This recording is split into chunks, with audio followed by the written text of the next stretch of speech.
And I'd like to address those remarks to the thousands of cancer advocates in Washington this week and thank them for their service and dedication. They've come to Washington to tell Congress to make concrete commitments to fight cancer. But instead of action, they get this useless resolution. The cancer patients, survivors, and advocates are getting empty words. It's all hat and no cap. It's typical of the Republicans' approach to serious problems in this country. I'm surprised that they didn't try and land on an aircraft carrier and declare that cancer was conquered. I'm offended that the do-nothing Republican Congress and conference is bringing forth a do-nothing resolution as its response to fighting cancer. No cancer advocate in our country should be appeased by this vote. The resolution is empty rhetoric and not action.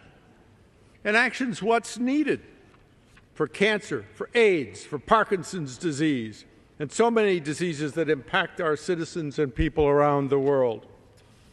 The sponsor of this resolution is offering a few platitudes that agree with the laudable goal of eliminating suffering and death due to cancer by the year 2015. I don't know anybody that wouldn't subscribe to that.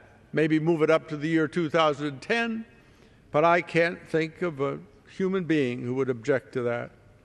But how does this resolution achieve that goal? Does it increase the NIH funding for cancer research? No. Did the Republicans oppose that? Yes. Does it boost support for the Department of Defense breast cancer research program? Not one penny.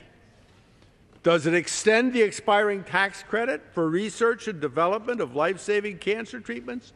No. And that, by the way, is something that a few Republicans support, yet they can't seem to get it to the floor to get a vote. And they control this place. If they can't get it to the floor, who can? Does it provide for stem cell research as advocated by the scientific community? No. They're pandering to a bunch of religious radicals and avoiding dealing with scientific research that's needed to cure these diseases. They put their head in the sands and pander to political contributions. The sponsor of this resolution, my good friend Mr. Shaw from Florida, voted to cut the money for the Centers for Disease Control and early detection and prevention of cancer. This resolution doesn't restore that. Does it expand health coverage to the nearly 47 million Americans who lack health insurance, can't even find out if they have cancer, and therefore fail to get the preventive care that's available to them? No, it does not add insurance to one of the 47 million people without health insurance in this country who therefore do not get medical care. It's the Republicans' way of all talk and no action. This resolution is an affront to those who have traveled here from across our nation to advocate better cancer care. Not only does this resolution fail to do anything to help eliminate cancer, but this Congress has taken us in the wrong direction, led by the Republicans. President Bush and this Congress have aggressively cut funding for NIH. This year, adjusted for inflation, they cut $213 million.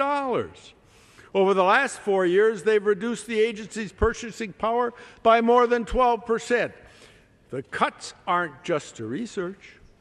Since President Bush and the Republican leadership have taken office, nearly 7 million people have lost their health insurance, and we all know that that's the only way to get proper care.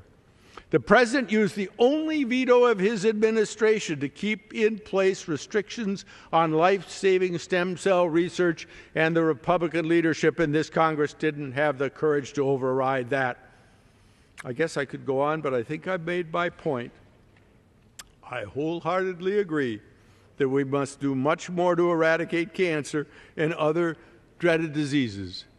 But I, like the American public, want action, not words. That's why I suspect the American public will join us in voting for a change in direction in this Congress. We need a new direction. We need people who will put their money where their mouth is and who will vote to take action that is so close within our grasp to help these people, and not just sit up and preen and say, my goodness, we think cancer is bad. Let's do something about it. I urge cancer advocates across our country to recognize this resolution for what it is, a pathetic attempt to pay lip service to an issue that requires resources, not rhetoric. You can replace the inheritance tax. That'll give you enough money to fund many of these programs instead of standing up, sticking your thumb in the pie and saying, what a good boy am I. Let's get busy. Let's change the direction of this Congress. Let's change the leadership and get action toward finding a cure for cancer, not empty rhetoric. I yield back.